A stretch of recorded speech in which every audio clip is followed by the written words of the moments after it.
দীর্ঘ ১৭ বছর পর সাবেক প্রধানমন্ত্রী ও বিএনপি চেয়ারপারসন খালেদা জিয়ার সব ব্যাংক হিসাব সচল করা হলো। সোমবার ১৯ আগস্ট জাতীয় রাজস্ব বোর্ডের কেন্দ্রীয় গোয়েন্দা শাখা থেকে এ সংক্রান্ত একটি চিঠি বাংলাদেশ ব্যাংকের বরাবর পাঠানো হয়েছে। সূত্র জানায়, অন্তর্বর্তী সরকারের প্রধান উপদেষ্টা ডক্টর মোহাম্মদ ইউনূসের সঙ্গে পরামর্শের পর এ সিদ্ধান্ত দিয়েছেন সংস্থাটির নবনিযুক্ত চেয়ারম্যান আব্দুর রহমান খান।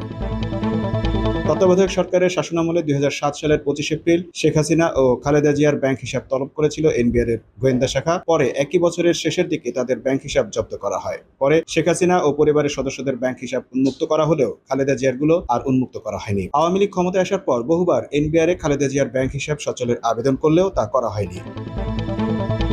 কর্মকর্তারা বলছেন, পুরনো আইনের ১১৬ ধারা অনুযায়ী বিএনপি চেয়ারপারসনের ব্যাংক হিসাব জব্দ করা হয়। আইন অনুযায়ী ১ বছর পর আদেশের কার্যকারিতা বাতিল হওয়ার কথা, কিন্তু এরপর ব্যাংকগুলো হিসাব অবমুক্ত না করায় সোমবার সব ব্যাংকে চিঠি দেওয়া হয়েছে।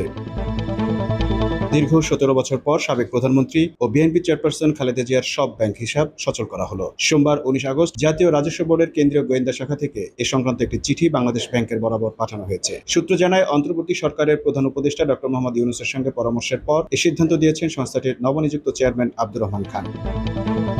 তত্ত্বাবধায়ক সরকারের শাসনামলে ২০০৭ সালের ২৫ এপ্রিল শেখ হাসিনা ও খালেদা জিয়ার ব্যাংক হিসাব তলব করেছিল এনবিআর এর গোয়েন্দা শাখা। পরে একই বছরের শেষের দিকে তাদের ব্যাংক হিসাব জব্দ করা হয়। পরে শেখ হাসিনা ও পরিবারের সদস্যদের ব্যাংক হিসাব উন্মুক্ত করা হলেও খালেদা জিয়ার গুলো আর উন্মুক্ত করা হয়নি। আওয়ামী লীগ ক্ষমতায় আসার পর বহুবার এনবিআর এ খালেদা জিয়ার ব্যাংক হিসাব সচলের আবেদন করলেও তা করা হয়নি।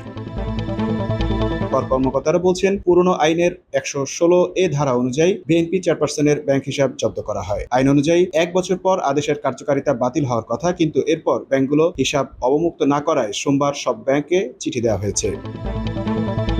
Mamun Mahfuz, time news desk.